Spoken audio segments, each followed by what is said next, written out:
Bien, señores, estamos bien. Vamos a ver, ya estamos con el licenciado Rafael Espinal y entonces hoy nos analiza las luces y las sombras de la administración Danilo Medina en materia de política económica. Adelante, Espinal, adelante. Bueno, muy buenos días a todos los radio oyentes y televidentes mañana y a todo el elenco de este programa. Es justo que a 4 días del cambio de un periodo constitucional hagamos una evaluación de la política económica y de las ejecutorias en materia económica.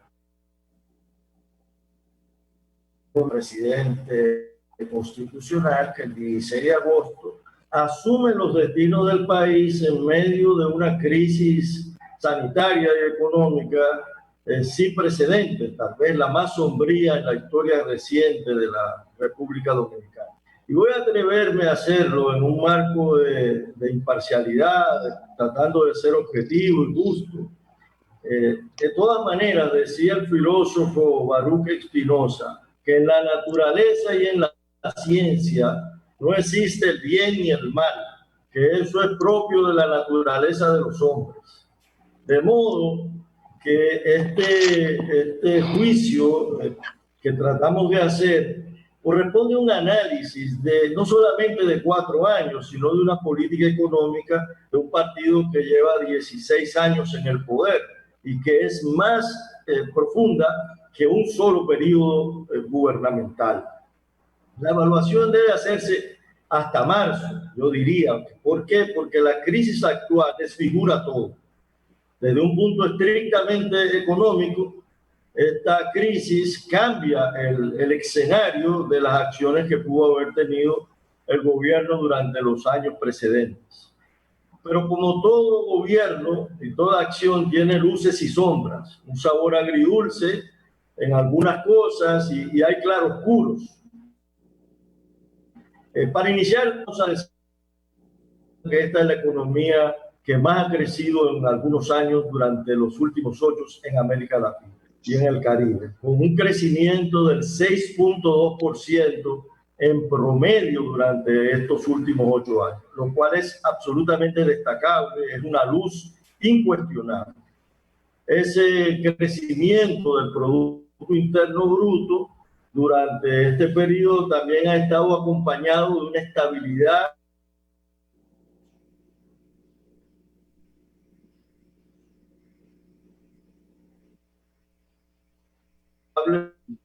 Decía de una ¿Tiene algún problema? ¿Tiene algún problemita con el internet? Se han cumplido estrictamente con un programa monetario muy cuidadosamente llevado por las autoridades del Banco Central. Sin embargo, esa parte brillante se ve, digamos, en sombra. Evidentemente, durante el periodo ha habido un crecimiento de la deuda sostenido. Ese crecimiento de la deuda duplica incluso el Producto Interno Bruto. El crecimiento ha sido de un 13%. El producto ha crecido un 6.2%. Y el endeudamiento además ha variado su bonos. El bono soberano, los bonos soberanos tienen la virtud y al mismo tiempo con manos libres. Y así como pueden ser útiles para construir una carretera o una planta eléctrica o un puerto turístico, lo mismo pueden usarse para el subsidio eléctrico no focalizado o para pagar nóminas o para pagar el déficit que se genera en la administración pública. Ese déficit es otro elemento que una reforma fiscal que el gobierno ha pospuesto por razones sociales, por razones políticas, por presiones empresariales, y el gobierno se ve obligado a un gasto elevado sin tener las herramientas de ingresos fiscales que debería proporcionarle la estructura económica de crecimiento que tiene la economía dominicana. Y eso es fundamentalmente por una debilidad de la propia sociedad dominicana, la evasión fiscal en primer lugar. En segundo lugar, la estructura de informalidad productiva que tenemos en la República Dominicana, con un 58% de la estructura productiva en la informalidad, lo que los hace escapar del sistema impositivo. Y por tanto la base, lo que llamamos la base tributaria, la base de gente que paga, es pequeña, y entonces los impuestos, las tasas tienen que ser altas y recaen sobre los que pagan impuestos. Y ese es un elemento que tiene que reformarse hacia el futuro y que el gobierno no pudo hacer, lo que está en la Estrategia Nacional de Desarrollo, pero que esa confrontación de intereses se lo impidió durante el periodo. Tenemos la política monetaria eficaz del Banco Central, una política que mantiene la estabilidad, que mantiene el crecimiento, pero que tiene elementos que conllevan aspectos negativos. Por ejemplo, para controlar la tasa de cambio, que ha sido muy efectiva durante el periodo, ha tenido que el Banco Central sostener altas tasas de interés y emitir certificados a tasas altas, más altas que el promedio de los países que compiten con la República Dominicana. Y eso desmotiva a los inversionistas pequeños y medianos, sobre todo.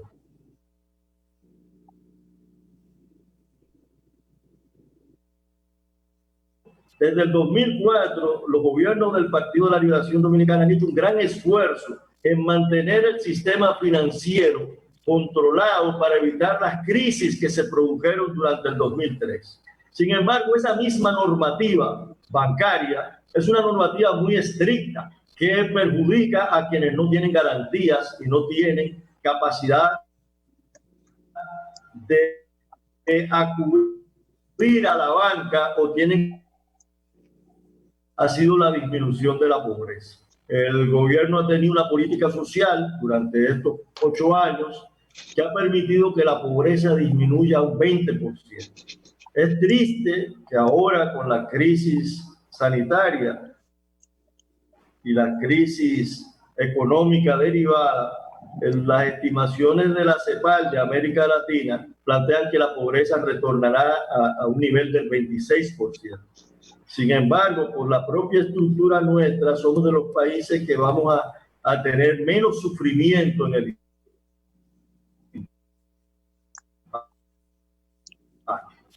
aspectos que tienen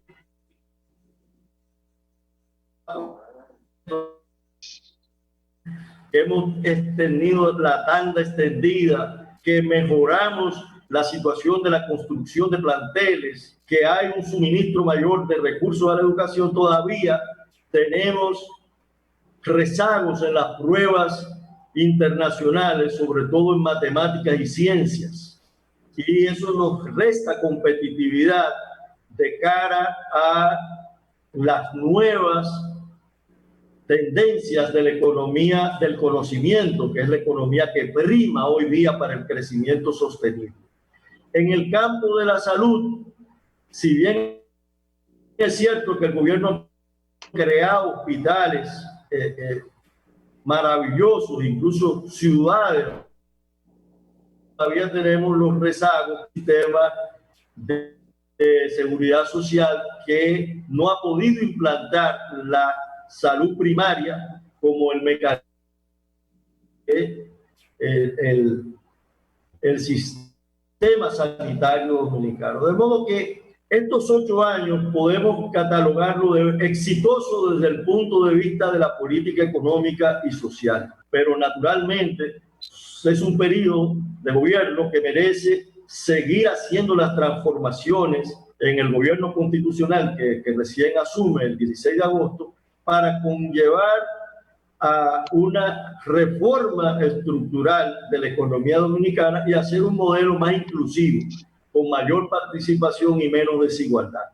Ahora bien, como dice la Biblia, que siempre lee Eury, con las destrucciones de la ciudad de Sodoma y Gomorra, los ángeles le dijeron a Lot que no miraran hacia atrás porque se convertían en sal. Yo creo que de cara a esta evaluación de 8 años... Y la mujer de Lot miró para atrás y se miró para atrás y se quedó allí en el mar muerto, convertida en una estatua de sal.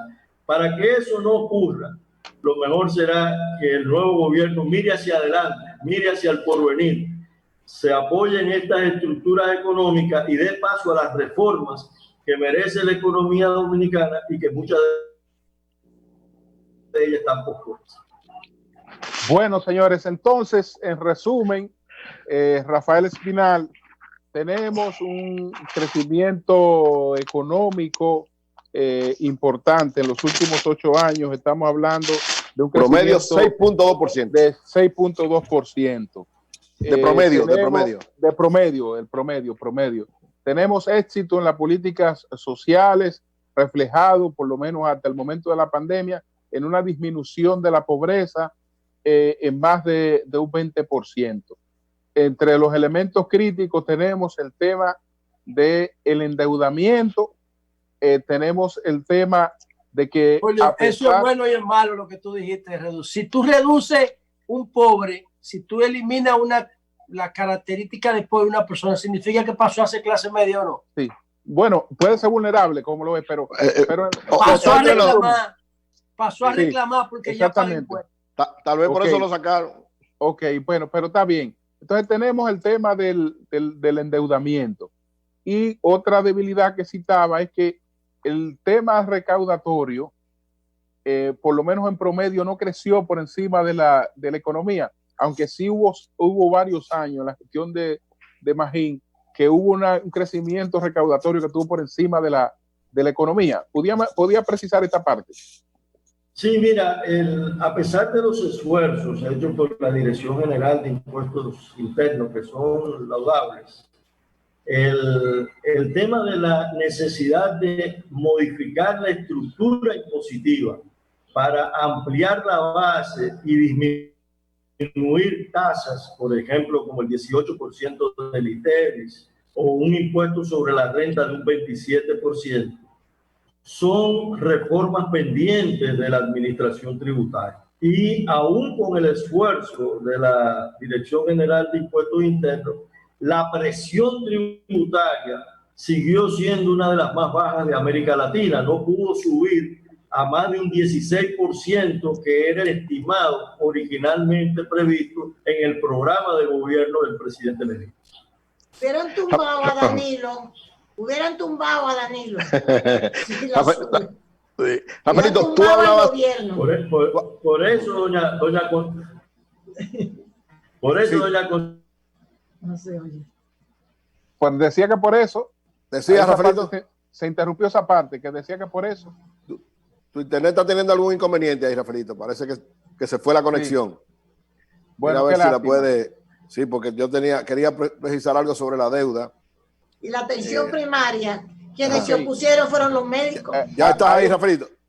Sí, estoy escuchando. ¿Qué usted dijo? Lo que yo le dije. Respondiste algo a Consuelo que no se escuchó. Ajá. Que hubieran tumbado a Danilo si sube la presión tributaria, yo dije. ¿Qué fue lo que respondiste ahí? ¿Qué respondiste ahí, Rafaelito? Yo respondí en esa parte, si me escuchan, que indudablemente las presiones de sectores empresariales y sectores sociales impidieron ese pacto fiscal que es tan necesario en la economía dominicana. Pero obviamente el gobierno tuvo que ceder a esas presiones, sobre todo del sector empresarial, claro. Que no estaba en ánimo de sentarse sobre la mesa. Naturalmente los impuestos nunca son tan fáciles de negociar. Claro. Sí. Rafaelito, tú hablabas de la deuda como uno de los aspectos negativos. Porque fue el doble de lo que fue el crecimiento promedio de la economía, hablando de los dos en términos promedio. Sin embargo, algunos especialistas económicos dicen que para economías como la nuestra, el saber endeudarse. O sea, saber endeudarse es una salida correcta. Y sobre todo, estoy viéndolo de cara a lo que viene, porque el nuevo gobierno obligatoriamente probablemente duplique también la deuda. ¿Y qué es saber endeudarse, Eury, para ti? Espérate, es con Rafael Espinal. Entonces, algunos analistas plantean eso. ¿Piensas tú que ese endeudamiento fue, en sentido general, garantía para esa estabilidad de la economía o podía ser una bomba de tiempo que explote en algún momento? Pensando en una situación normal, no como ahora la que tiene la pandemia, pensando hasta marzo de este año. ¿Aló, nos escucha, Rafaelito? Bueno, vamos a dejarla pendiente. Vamos a dejarla pendiente para el próximo. Sí, escucho, pero. Sí. Bueno, no, si hay dificultades de audio, Sí, hay alguna. Bueno, si no hubiéramos endeudado pendiente del metro. Tranquilo, Oli, espérate. Deja que hable el especialista. De todas maneras, vamos a tener que continuar con esta parte, ¿no? Entonces, ya en la próxima participación de Rafael, cualquier pregunta que quedara pendiente la aclaramos. Bueno, gracias, Rafael. Muchas gracias. Muchas gracias a todos ustedes. Gracias, hermano. Queda pendiente esto. ¿Cómo no? Gracias. Cambio y fuera.